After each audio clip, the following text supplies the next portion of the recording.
আগামী ২৬-এর বিধানসভা নির্বাচনে সোনায় পাখির চোখ রেখে তৎপরতা শুরু করল কংগ্রেসের সংখ্যালঘু বিভাগ। শনিবার বিকালে সোনাবাড়িঘাট সংলগ্ন এক বিবাহ ভবনে কাছাড় জেলা কংগ্রেসের সংখ্যালঘু বিভাগের উদ্যোগে সংবর্ধনা ও যোগদান সভা অনুষ্ঠিত হয়। অনুষ্ঠানে মুখ্য অতিথি হিসেবে উপস্থিত ছিলেন প্রদেশ কংগ্রেসের সংখ্যালঘু বিভাগের সভাপতি সালমান খান। তিনি বিজেপি সরকারের দুর্নীতির বিরুদ্ধে সমালোচনা করে বক্তব্য রাখেন। এছাড়া আগামী বিধানসভা নির্বাচনে প্রকৃত দলীয় কর্মীদের টিকিট প্রদান করতে দলীয় হাইকমান্ডের কাছে দাবি জানাবেন বলে জানান। এদিন ইউটিএফ দলেরও কঠোর সমালোচনা করেন সালমান। অনুষ্ঠানে সোনায় নবনির্বাচিত জেডপি সদস্য ও এপি সদস্যদের সংবর্ধনা প্রদান করা হয়। দলের সংখ্যালঘু বিভাগের ব্লক সভাপতি ও বিভিন্ন পদাধিকারীদের হাতে নিযুক্ত পত্র তুলে দেন প্রদেশ সভাপতি সালমান খান। বর্ষকন্দে ব্লক কংগ্রেসের সভাপতি হোসেনুল লস্করের পৌরোহিত্যে সভায় কাছাড় জেলা সংখ্যালঘু কংগ্রেসের সভাপতি আনসার হোসেন বড় লস্কর দলীয় কাজকর্মের বিভিন্ন দিক তুলে ধরে বক্তব্য রাখেন। এছাড়া বক্তব্য রাখেন সংখ্যালঘু বিভাগের প্রদেশ সাধারণ সম্পাদক মফজিল হোসেন বড়ভূইয়া, জেলা পরিষদ সদস্য সাহিল লস্কর সহ অন্যান্যরা। আজি বরাক ভেলিটো আপোনালোকে দেখিবলৈ পাইছে যেতিয়া কংগ্ৰেছৰ চৰকাৰ আছিলে তেতিয়া নেতৃত্ব বৰাকৰ মানুহে লৈছিল, হয়নে কথাটো? এতিয়া আপোনালোকৰ বৰাকৰ নেতৃত্ব কোনে লয়? এতিয়া বৰাকৰ নেতৃত্ব লয় বিজু হাজৰিকা, এতিয়া বৰাকৰ নেতৃত্ব লয় জয়ন্ত মল্ল বৰুৱা। এতিয়া কিন্তু বৰাকত আপোনালোকৰ নেতাৰ সৃষ্টি হ'বলৈ দিয়া নাই। বৰাকত কোনো নেতা নাই। হেমন্ত বিশ্ব শৰ্মা ডাঙৰীয়াই বরাক এটা সিন্ডিকেট হিসাবে ব্যবহার করেছে। যে বরাক বলি কলে আজি সুবারি সিন্ডিকেট, অমুক সিন্ডিকেট, আপোনালোকৰ বিভিন্ন দলং বা রাস্তা ঘাট যিবিলাক কাম হৈ আছে সেইটো এটা বিজেপি এটা সিন্ডিকেট ৰূপে তেওঁলোকে আজি বরাক ভেলিক ব্যবহার করেছে।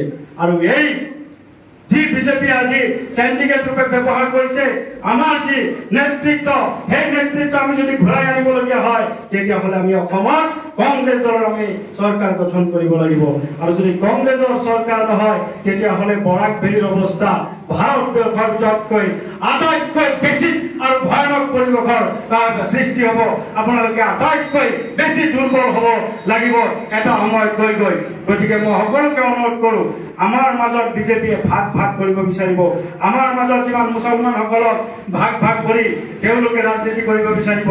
গতিকে আমি সকলো মুছলমান মানুহ একত্ৰিত হৈ, সকলো সংখ্যালঘু একত্ৰিত হৈ আমি আমাৰ গৌৰৱ গগৈ ডাঙৰীয়াৰ নেতৃত্বত আমি অহা দিনত আহক সকলোৱে মিলি অসম এখন বিকশিত অসমৰ কাৰণে গঢ়াৰ কাৰণে, আমি এটা ধৰ্ম নিৰপেক্ষ অসম গঢ়াৰ কাৰণে কংগ্ৰেছ দলৰ চৰকাৰ গঠন কৰিম আমি গৌৰৱ গগৈ ডাঙৰীয়ার নেতৃত্ব। নির্বাচন আমরা ত্যাগ স্বীকার করবো দাদা। আমরা যদি আসামে চাই গৌরব গগৈকে মুখ্যমন্ত্রী করতে চাই তাহলে আমরা প্রত্যেক কংগ্রেস কর্মী আমরা ত্যাগ স্বীকার করতে হবে। ঠিক কিনা বলুন? আমরা প্রত্যেক কংগ্রেস কর্মী আমরা ত্যাগ স্বীকার করবো আগামী 26-এ গৌরব গগৈকে আমরা মুখ্যমন্ত্রী বানাতে।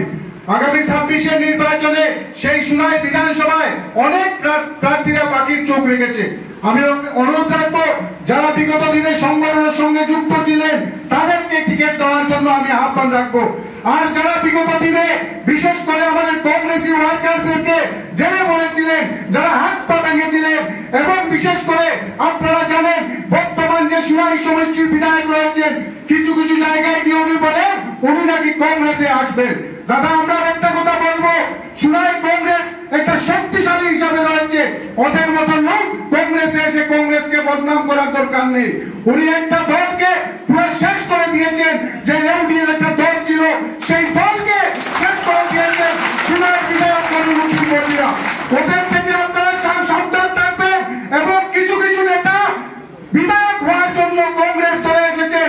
আমরা কোনো বিধায়ক হওয়ার জন্য কংগ্রেস করছি না। আমরা 26-এর টিকিট পেলেও কংগ্রেস দল করব, আর না পেলেও কংগ্রেস দল করব। বন্ধুগণ, সভা বিশেষ করে 3জন জেলা পরিষদ রয়েছেন আমাদের মঞ্চে উপস্থিত এবং অনেক আঞ্চলিক পঞ্চায়েত রয়েছে। আমি বলেছি যারা ভোট দিয়ে আপনারাকে জয় করেছেন, অনেক আশা ভরসা নিয়ে আপনারাকে ভোট দিয়েছেন, আমি ভোটারদেরকে অশেষ ধন্যবাদ জানাই।